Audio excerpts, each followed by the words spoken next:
Welcome. 1 minute and 55 seconds. That's how long it takes to watch Pilot Red Sun's animation, Not So Fast. When I watched it for the first time, I watched it over and over and over. What is it about this short video that makes it so addicting to watch?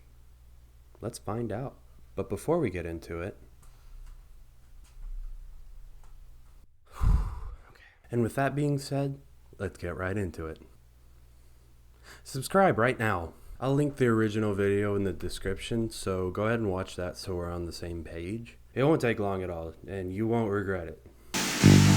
So in the first 9 seconds, we see this car going down the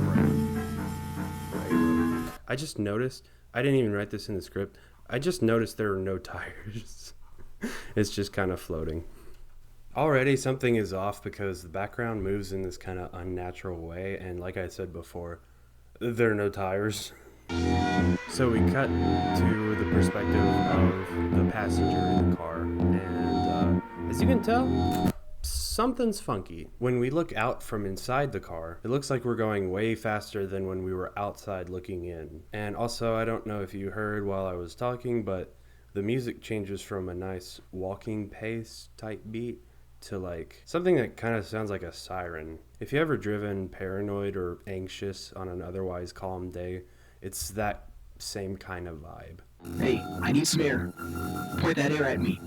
The way this line is delivered and the way the guy's like moving his head makes it seem like he's really tweaking, and getting that air is a matter of life and death. So you point the air at him.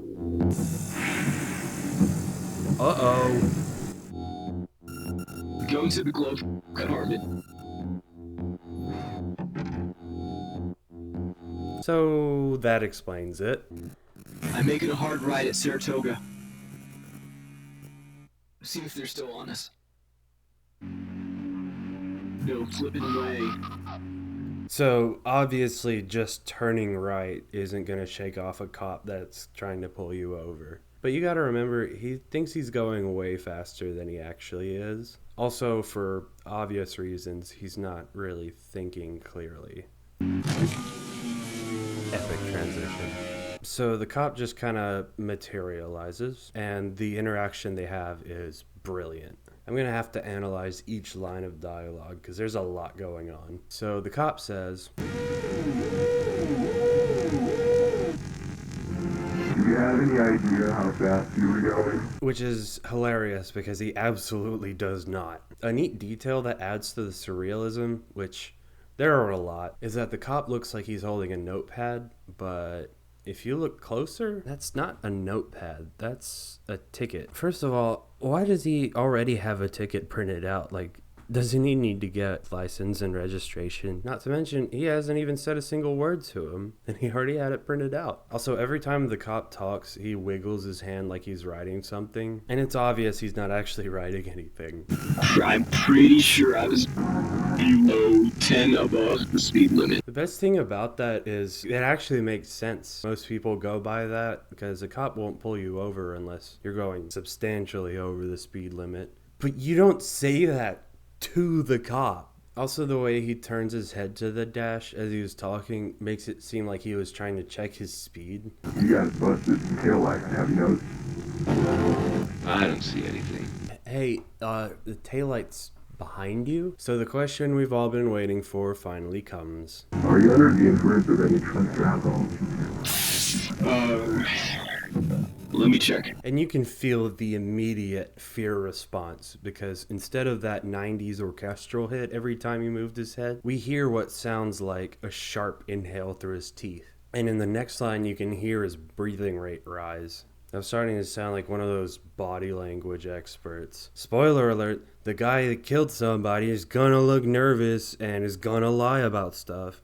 Doesn't take a genius to know that. Wow, what were we talking about? Oh yeah. So at this point, reality really starts to warp. When he turns over to the passenger, somehow there are 2 cops and a canine already in front of them. He whispers to the passenger in a totally inconspicuous way that we got to get rid of the pills in the glove box. This next part looks like some kind of video game character select screen, except you're choosing where you're going to toss the Quaaludes. Will you choose To the left, where the cop you were talking to is shining a flashlight at you, despite it being a clear sunny day. To the right, where this totally real cop is breaking the window with his bare hands. Above you, where a cop is casually defying physics and pointing a gun at you. Or behind you, the only option that doesn't have a window that rolls down. So you choose the last one.